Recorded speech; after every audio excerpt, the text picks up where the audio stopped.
구독, 좋아요, 알림 설정.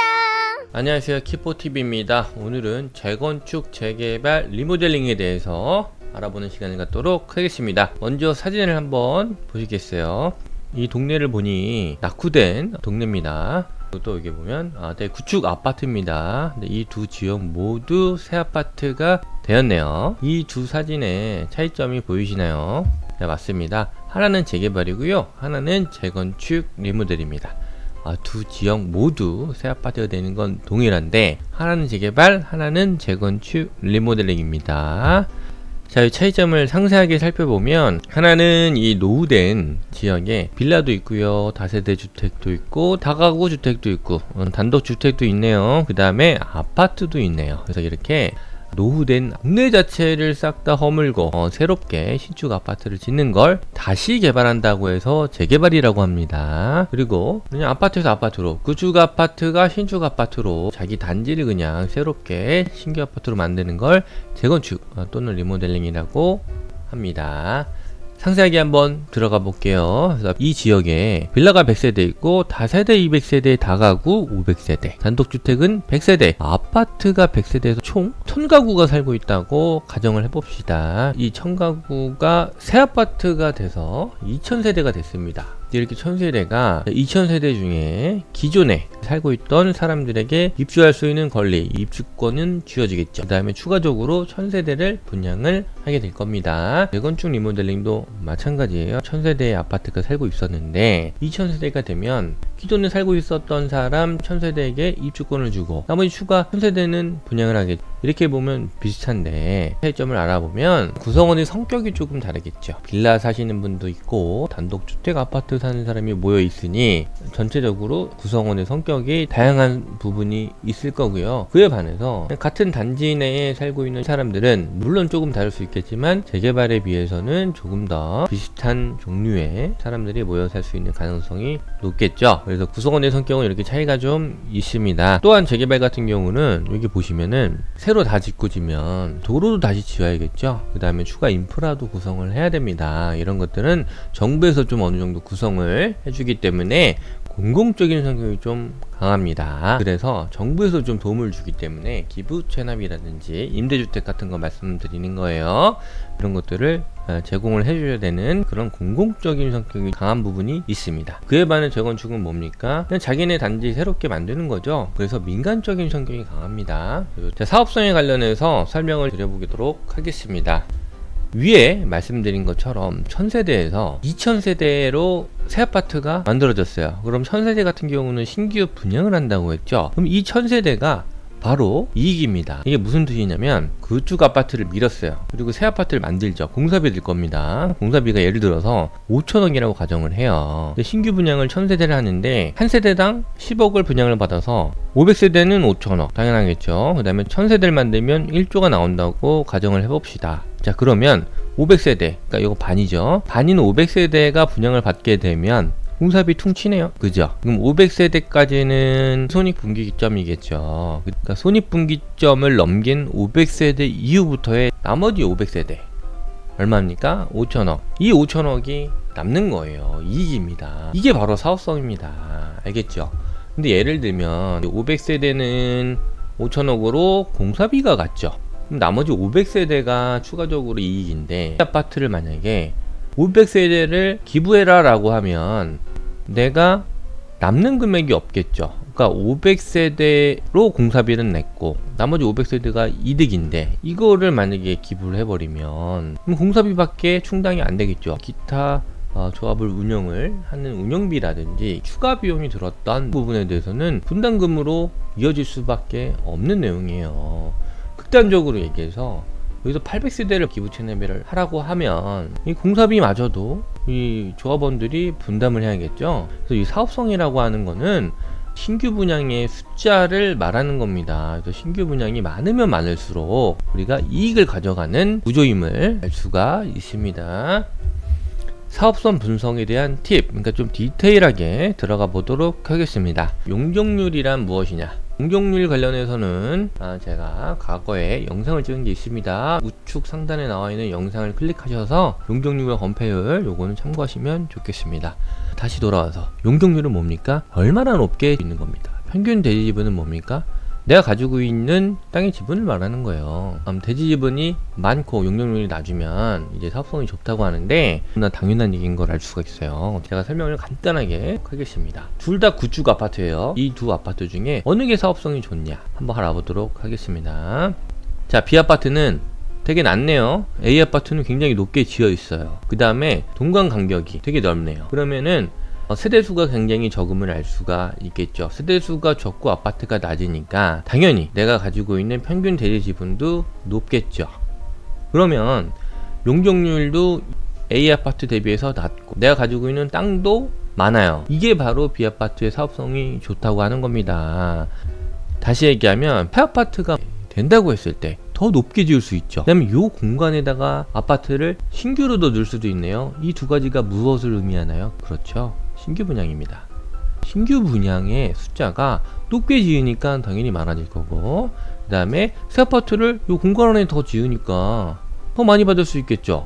제가 아까 뭐라고 했습니까? 신규 분양이 많을수록 이익이 증가한다, 사업성이 좋다, 이걸 말하는 겁니다. 그래서 초등학생이 와서 봐도 이 아파트가 훨씬 더 사업성이 좋다고 말할 수밖에 없어요. 더 높게 지을 수 있고 이 공간에 지을 수 있으니까 당연히 사업성이 좋다고 볼 수가 있는 겁니다. 이 그림에 이게 대표적으로 압구정 현대아파트를 말하는 건데 평수 자체가 40평부터 50평, 60평이겠죠. 그러면은 이 아파트는 이미 대지 지분도 높을 뿐더러 층수도 되게 낮아요. 세대수도 적기 때문에 이런 아파트들이 사업성이 좋다라는 것을 알 수가 있습니다. 알겠죠? 내가 아파트를 봤을 때 굉장히 지금 구축 아파트인데 이미 굉장히 높고 다닥다닥 붙어 있어. 10평 아파트들이 대부분 이렇게 쫙 몰려 있습니다. 그러면 10평 아파트인 분들이 30평 다 선착을 하겠죠. 그래서 B 아파트가 사업성이 좋은 거를 알 수가 있습니다. 재개발도 마찬가지게 동일한 원리긴 한데 뭐 재개발도 이렇게 듬성듬성 조합원 수가 적으면 뭐 동일한 지역에서 아파트는 최대한 높게 지을 거니까 신규 분양 수가 많겠죠. 그래서 재개발 경우에도 조합원 수가 적은 게 가장 좋습니다.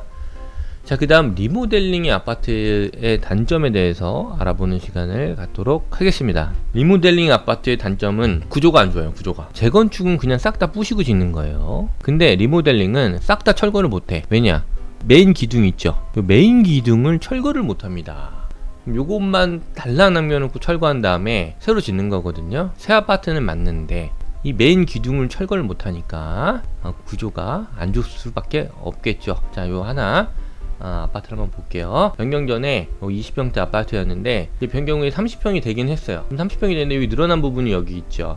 왜 이렇게 밖에 지을 수가 없었냐? 기둥을 철거를 못하니까 30평 아파트지만 이렇게 동굴 구조가 형성이 되는 30평대가 됐네요. 리모델링 아파트의 최대 단점은 기둥을 철거하지 못하기 때문에 구조가 이렇게 안 좋을 수밖에 없고, 이 기둥을 철거하지 못하기 때문에 신규 분양 숫자가 적을 수밖에 없습니다. 그 말은 추가 분담금이 올라간다는 얘기죠. 자, 이렇게 리모델링 아파트의 단점이 있는가 반면에 장점도 있겠죠. 장점은 뭡니까? 당연히 속도입니다.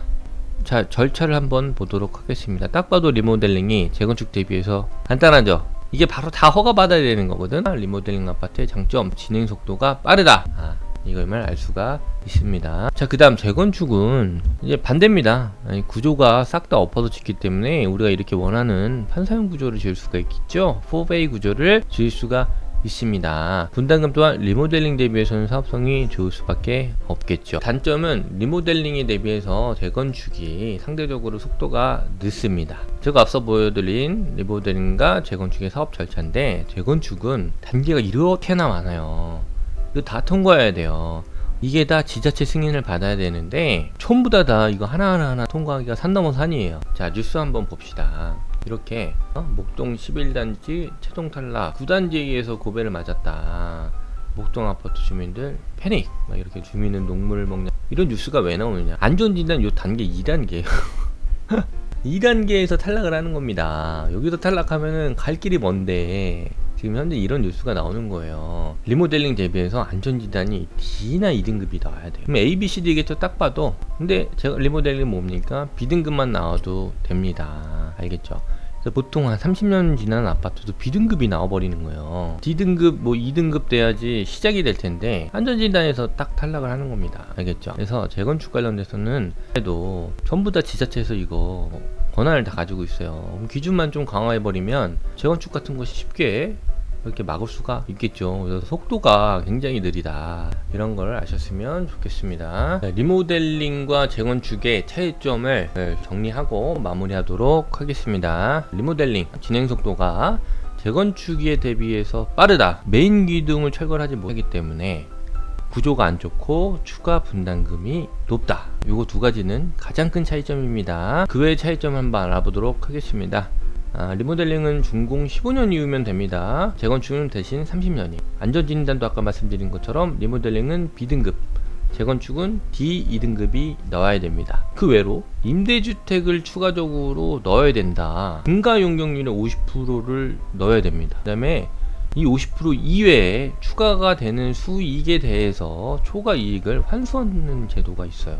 3천만원 초과 때 10에서 15%는 국가에서 가져가게 됩니다.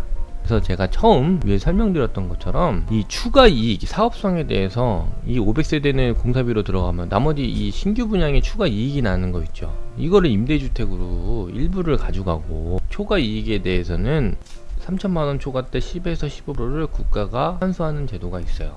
재건축이 민간적인 부분에 성격이 강한데 임대주택과 초과 이익을 환수하는 제도, 그러니까 재초환이라고 해요. 재건축 초과이익 환수. 재건축 아파트가 진행은 느리지만 구조도 잘 빠지고 사업성도 좋잖아요. 근데 다 이렇게 재건축 아파트를 하고 싶지만 정부에서 규제를 하면 할수록 진행 자체가 안 되기 때문에 리모델링으로 선회해서 진행하는 아파트들이 점점 늘고 있습니다. 그래서 저희가 투자를 할 때 리모델링과 재건축 아파트의 차이점을 정확하게 알고 들어가야 된다는 겁니다. 새 아파트는 너무 비싸니까 조금 구축이 아파트에 들어가서 몸테크를 하려고 하는 분들도 정확하게 차이점을 알고 있어야 돼요. 진행은 빠르지만 구조가 조금 안 좋은 부분, 그리고 추가 분담금이 좀 들어가기 때문에 자금적인 부분에 있어서도 나중에 추가로 돈이 더 들어갈 수 있다는 거, 이 부분까지도 계산해서 꼭 들어가셔야 되겠습니다. 반대로 재건축 같은 경우는